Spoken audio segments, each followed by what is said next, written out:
Hey, what's up, everybody? This is Stevie Breach coming to you with a WrestleMania 30 review. I know that I put up a review before we hit Bourbon Street that night. It might have even been after. I don't remember. I remember acting kind of funny in that one. I wasn't. If it was before, I wasn't drunk yet. But if it was after we hit Bourbon Street, who knows what the fuck happened in that video. But we hit Bourbon Street right after WrestleMania 30. But honestly, 30 was an awesome show. People are saying that it's one of the best WrestleManias of past, recognition. It's stacked from top to bottom, all good matches, nothing really, horrible, except for the Divas blunder that came to it. I don't know. I mean, it doesn't really have Daniel Bryan winning the title, Undertaker losing.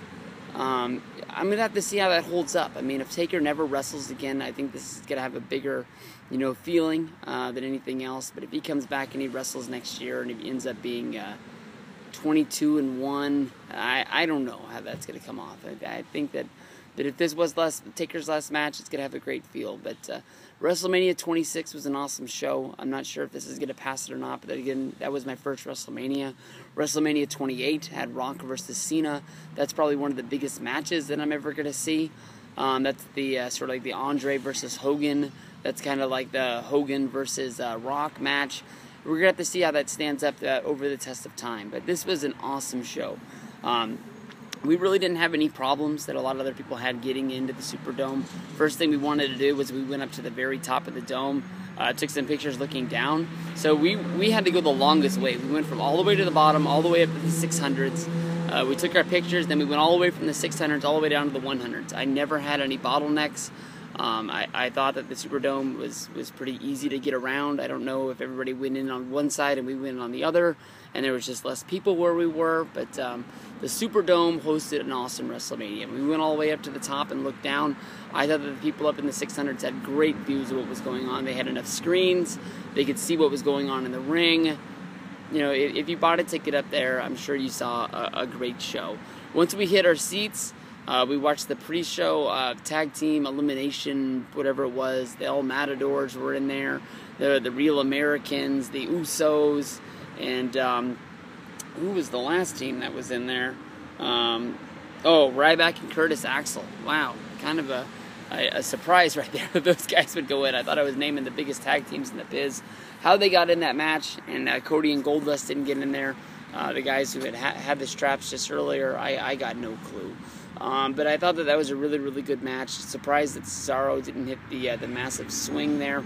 But in the end, we saw the Usos pull the victory. I don't know if you want to call that the upset or not, but that ended up becoming the end of the end. I know that when it came down to the last teams, the Usos and the Real Americans, it was sort of a crap shot gamble, if they were going to put the straps on Team Zeb there. I'm not sure, but the Usos pulled it out.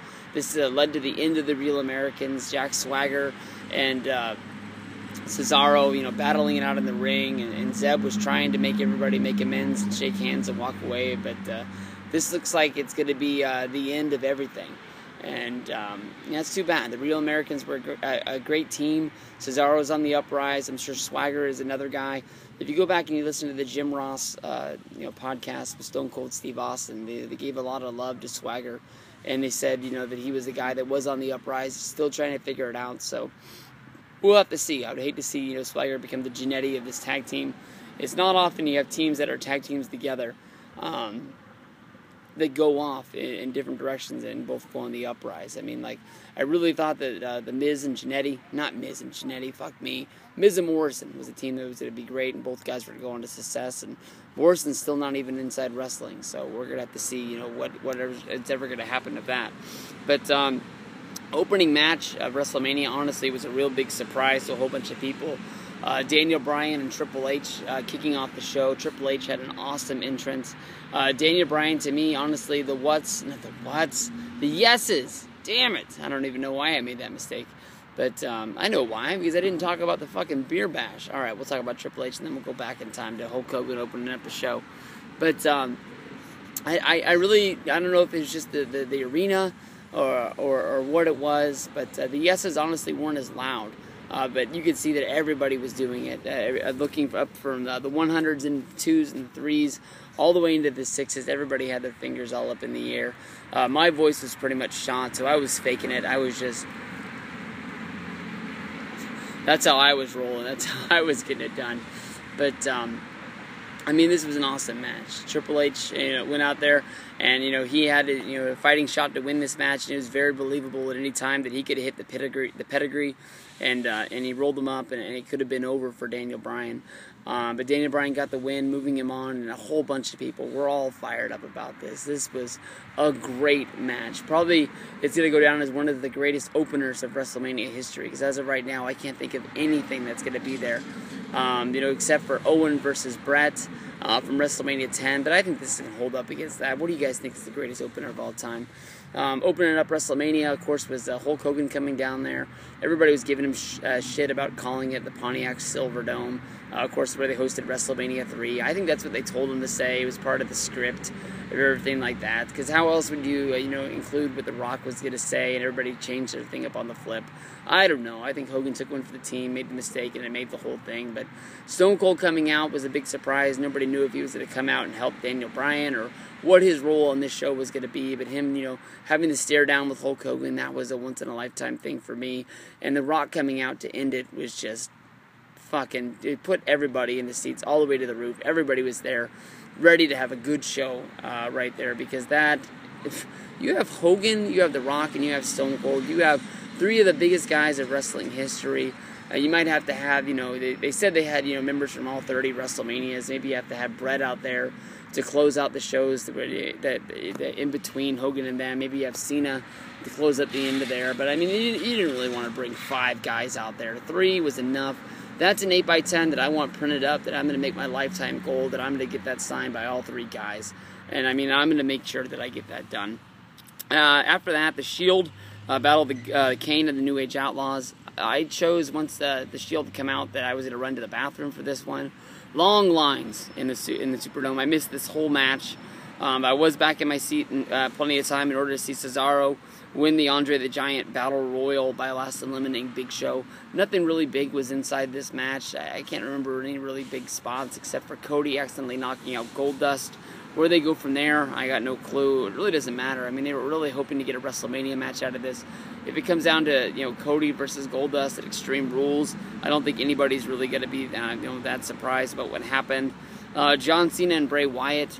John Cena having a regular WrestleMania entrance. It seemed like we were sitting at a Raw, if we were sitting at a SmackDown. Bray Wyatt had the chick coming out there playing with the fire, and guys playing the bongos behind him. He had his custom entrance saying New Orleans, we're here.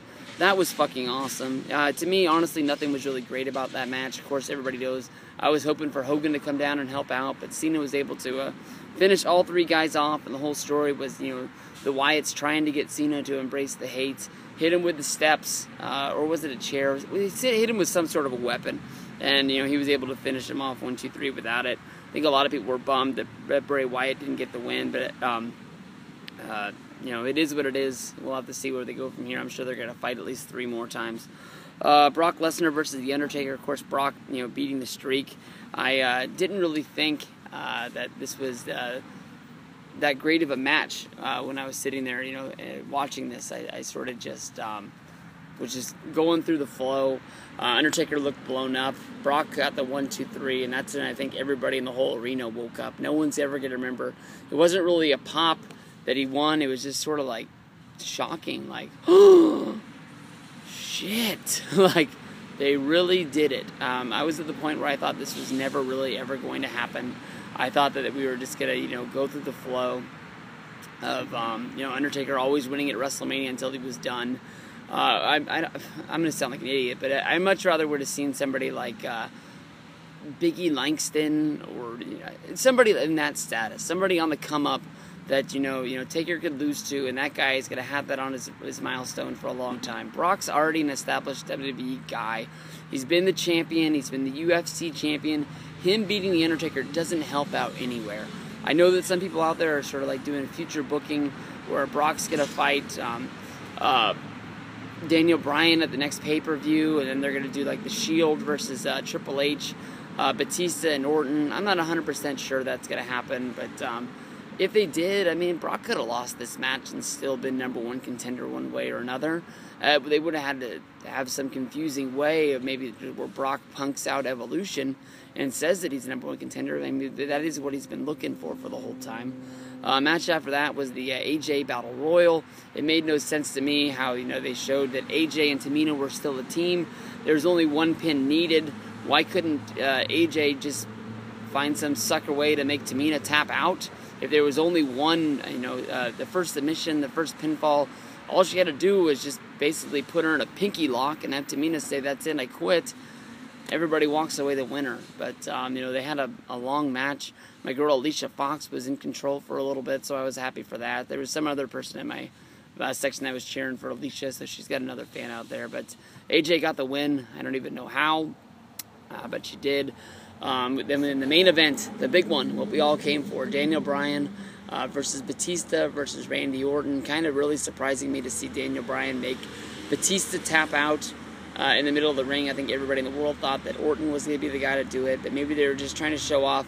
Everybody's saying that Batista has signed the contract, saying that he was going to come in, win the Rumble, be the #1 contender, win at WrestleMania. Maybe showing that he's a team player, that he'll do whatever it takes in order for the team to get by. He didn't mind taking the tap out. Of course, at the end of the day, he's got his paycheck that he's going to make, and that's what it's all about in the long run. Let me think. The Triple H coming out there with Stephanie, honestly, didn't really surprise me, but I thought that maybe he was going to find a way for Bryan not to get the win. This was an awesome match. I'm not sure that it's going to go down in the history of being the greatest WrestleMania main events, but I think everybody knew. I went there to see Bryan win the title. That was the one thing that I wanted to see. I'll never forget, him winning, and I reached out. I think I hugged Miguel and I hugged Justin. And, of course, because, we went to SummerSlam this year, we saw the start of the storyline with him getting screwed after he beat Cena, with Orton cashing in. It's just sort of funny how this all came around.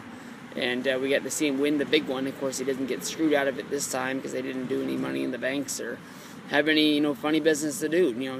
Bryan just got to have his belts, walk out of the arena as the champion, and we go on from here. If you haven't seen the Journey to WrestleMania about Daniel Bryan on the WWE Network, if you don't have a WWE Network, sign up. This 1-hour documentary, honestly, is enough. If this was on DVD for $9.99, $14.99, $19.99 on Blu-ray, this would already be sitting on my collection in my wall. Easily, you could put this on DVD as like a 1-hour show, have enough room on there for about 3 matches. You put the Triple H match. They probably wouldn't want to do that because they thought it would probably kill the WrestleMania sales, but they'll find a way. I mean, if not, I don't see myself quitting the network. I can watch this within a pinch, but somehow saying that I own something is better than saying that I'm renting it from the WWE Network for $9.99 a month. But WrestleMania 30, I can't wait for Click 31. Shout out to my brothers out there, but this was a good, honestly, real fun show. I'm sure this will live on in history with everybody watching it on the network. I'm sure that I already bought or pre-ordered the Blu-ray that comes with the WrestleMania book, so we'll see how that comes out. But it'll be here sooner than later, guys. Everybody have real fun. Next video, I'm going to be talking about Monday Night Raw and the experience and all the fun we had there. Peace out.